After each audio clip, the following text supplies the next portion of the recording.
We have no problem providing our police with uniforms. We have actually paid for the new uniforms, and the new uniforms are being done. I asked the Principal Secretary in charge of the State Department of Interior, Dr. Kibicho, who chairs the technical team on the police reforms, to move around the country and look at the capacities we have in our factories, in our textile sector. He has visited Rivertex in Eldoret. He was in Nakuru yesterday. We have gone even to the EBZ zone. What is happening here, and I will speak about it bluntly, and let me make this revelation to you. The Inspector General, the PSI, and myself have been under pressure by some quangles and all manner of spies that we should import police uniform. Listen to me very carefully. We will not import police uniform.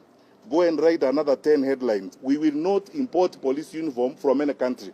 We have to promote the local textile industry. Buy Kenya, build Kenya. How are we going to support our cotton farmers? How are we going to support our manufacturers and create jobs in our country? You know, this monkey business that has been going on for a period of time, we go to some shadowy corners and agree to import police uniform from some places and create excuses that... Isn't it simply outrageous that someone is saying we don't have material in Kenya with the kind of textile sector that we have? So why would the government put budget resources to revive Rivertex and provide jobs in Eldoret? Then we proceed like fools the following day to import police uniforms from Turkey or from China or from wherever. We have already paid. We are making uniform for our police. And take it to the bank from me. We will not import uniform. No amount of pressure, manipulation, or anything will change that position. That style of life has come to an end in Kenya. It has come to an end, and no one is going to live that way.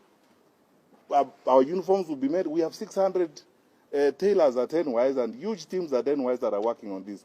We'll make the uniforms for our forces in Kenya, create jobs for our people in Kenya, allow manufacturers in Kenya to supply government agencies.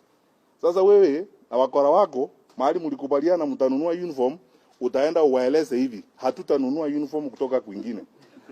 It's as simple as that, and you can write as many headlines as you want. We will not change that position. Na tuwache kudanganyana hapa. Hii ujeuri must come to an end in this country. Hii sasa unaenda huko, we will not do this kind of silly things that people have done over the years and try to mess up our country. We will ensure that everything that we need, that we can get in the country, we get it here. That is how we grow our industry. That is how we support our cotton farmers. That's how we support the manufacturing sector. The private sector understands what we are doing. Our president has been firm on this and has been speaking about this. So we can't live any other way. So if you thought that the headline is going to change our mind, now you know. Don't bother. Or if you want, you can go and do another 10 headlines. But we are not. Decolonizing Africa starts with simple things. Starts with doing away with apartheid, colonial symbols, and colonial way of doing things. It must, we must, and even if it's not our generation, generations to come, we must have a language that unites Africans, like Swahili. If Swahili can be developed and it become a continental language, and then we do away with speaking to each other in English. Because that's what colonizers did. Divided us, made sure that we don't have a common language to communicate amongst ourselves, and then we use their language to communicate so that they can hear everything we say. So we need to do away with that. If we want Africa, which will be an equal competitor with the West and America. So it is through small things that will realize a total freedom of Africa, not only South Africa. I was very worried with those judges in Zimbabwe. Even our judges here, they wear those green things. I don't know what do these things represent. What is that? What symbol is that? Does it mean when you're wearing this thing, you can only think when you're wearing a wig that looks like the hair of white people? you're actually wearing white braids. The reason you think properly is that weak, according to colonialism. And then revolutionaries like ZANU-PF allows that to continue in Zimbabwe. They allow that to continue in Kenya. Well, Kenya, of course, is something different. I don't think there is a total independence there. America has got a huge interest in that affair, in that arrangement of Kenya. But everywhere else in the continent, we need to start doing away with those things. And pulling out of Commonwealth is one of the things we need to do to realize a complete sovereignty for South Africa. We must not be scared to say that. We must be hated. It might not happen now, but that is what we're envisaging for the future of South Africa. It might not be realized in our lifetime, but those who are coming after us should know what we stood for. We were anti-colonial, anti-imperialist, and therefore anything that represented imperialism and colonialism we reject. In the same way we reject Trump, in the same way we reject Theresa May, we reject everything that represented. When we said roads must fall, we meant exactly that we need to do away with symbols that represent colonialism. As we speak now, the EFF doesn't participate in the Commonwealth Parliament Forum. We don't. We don't. The EFF refuses to participate in multinational organizations that have got close links and relations with imperialism. We refuse. We don't. We don't do that. And our going to London, talking to business people in London, talking to business people in America, everywhere else, is not talking to imperialism. It's talking to individual potential investors. The same thing we can do in Nigeria. The same thing we can do in Kenya. We need a borderless continent. We need a continent with one currency. We need a continent with one parliament, which has got teeth and it will bite and hold the executives in countries accountable. And ultimately, we need one African president. We need United States of Africa. We supported and we continue to support those ideals of brother leader Gaddafi. We are following in the footsteps of those leaders. We are not saying they were perfect, some of them, but there are a lot of teachings that come from our leaders in the continent which we can follow because we think they will unite us. This thing was a one thing called Africa. This was one thing. It was divided by colonizers. These borders are artificial borders imposed on us by colonizers. Why do you want to behave like you are owning colonizers' properties? These borders are colonizers' properties, they are not ours. Let us go back to African unity.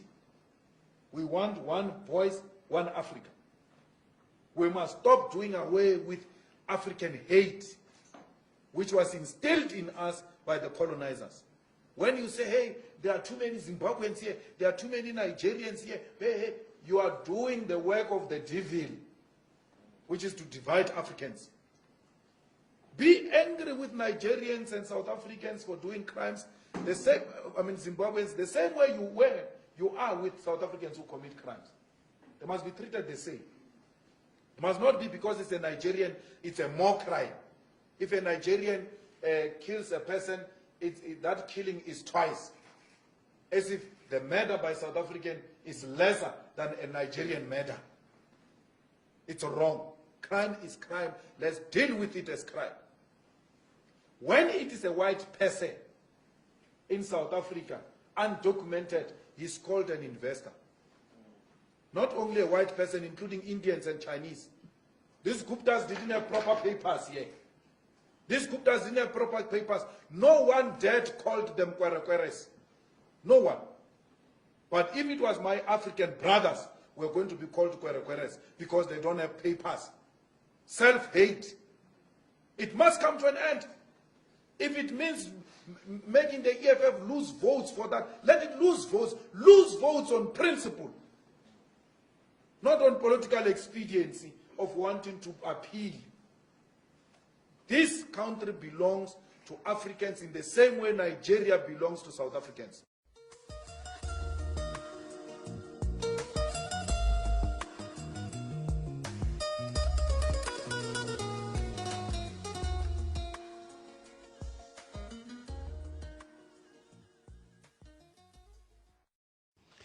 Work permits for foreigners are supposed to be given for work which no Kenyan can do. When a fellow Chinese who cannot speak English is manning a gate and Kenyans are looking for jobs, what are you talking about, you fellows? Let's get to the bottom of this matter quickly. Lastly, can we afford 1 million shillings a day? What are you saying? These people are like, this thing is going to become like the port of Sierra Leone and Sri Lanka. We are going to sell our national treasure to these people. 66% of our debt, and it's growing, is to the Chinese. If you don't wake up and smell coffee, senators, and Kasakaja, I thank you for bringing this up. This is going to be something. They have given me problems. Senator was telling me about Imali Primary School. They split a school into two. The railway line is in the middle. The school is destroyed. They've refused to repair it. When they go to Makueni, when we complain, they go and bribe the teachers, give them 200,000, 300,000. We have a crisis. Sultan Ahmud had a flood recently. Why? Because of the standard gauge railway. That's the first time we had a flood there. They've blocked all culverts because of raising the railway. Let's get to the bottom of this matter, or history is going to judge us so harshly when we begin paying and selling our country to the Chinese, when we give them the port of Mombasa, Jomo Kenyatta International Airport, and part of Kenya, which we will give to the Chinese. I call it the road to Shanghai. Thank you.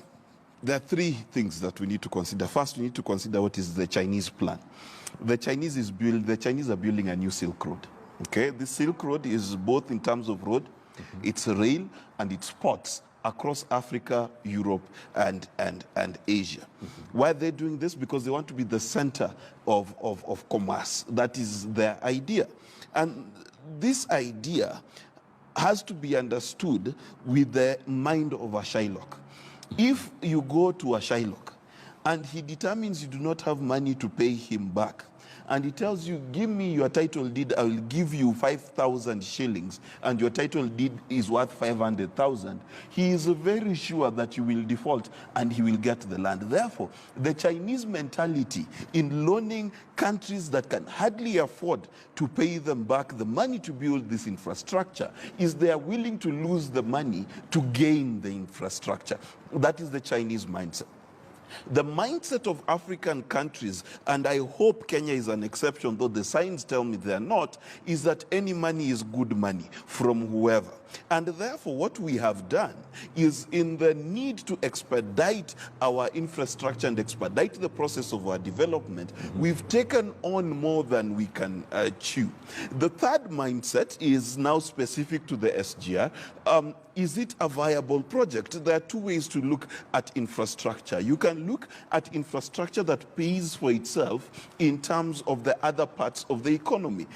Public transport in much of the world is subsidized by the government. So what the government of Kenya is doing is not exceptional. The question we have to ask is there enough business generated and jobs generated out of the SGR to justify its existence? And that might not be justifiable now. It may be justifiable in 10, 13 years, but we have to prove that the year-on-year growth of the transportation of goods. You are asking people not to sell.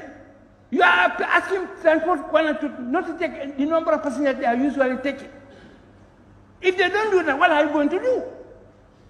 A shopkeeper who is closing his or her small shop, where he or she gains her livelihood, for 90 days how is he or she going to survive? You are not telling me how that person is going to live. And yet you want to convince me to say yes, 90 days. And even 45 days, I don't agree with. 45 days, 1 month, 15 days, 1.5 months. Can you imagine a family person who struggles to make ends meet by selling this or that, and you ask that person to stop that? And you expect that person to be able to prevent himself or herself from this virus.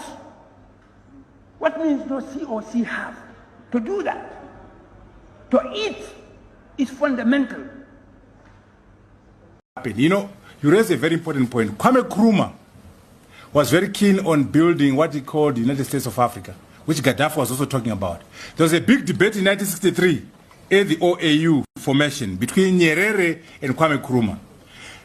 Kwame Nkrumah was saying, ladies and gentlemen, let us not get too comfortable in our little states. Let's quickly move to the United States of Africa. Because when you become too comfortable in your nation state, you don't want to relinquish your position as president. Nyerere was saying, no, let's do it brick by brick. We move slowly, gradually to integration. We build a SADC type institution, we build ECOWAS, we build Maghreb, and then eventually we have the United States of Africa through gradualism. But that was a problem because that's what they decided to do. Kwame lost in that debate. And so they went the route of gradualism. Now, here's the problem. When we are successful as the African Union, when you have the United States of Africa, there will be one president in the whole continent. Now, tell those African leaders.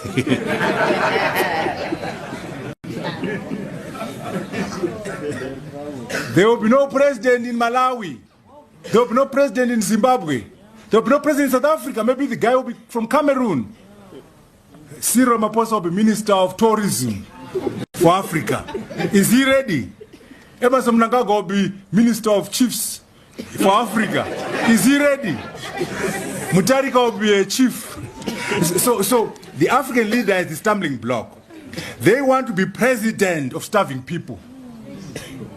America has 300 million people and a GDP of $19 trillion. They have one president, they're doing just fine. China, $11 trillion, population 1.2 billion people, one president, and they're doing just fine. So it's possible for this whole continent to be run by one cabinet with one president. But the current leaders, little Botswana, little South Africa, are not ready. So they talk regional integration, they don't action it. So Nkrumah was right. Gaddafi was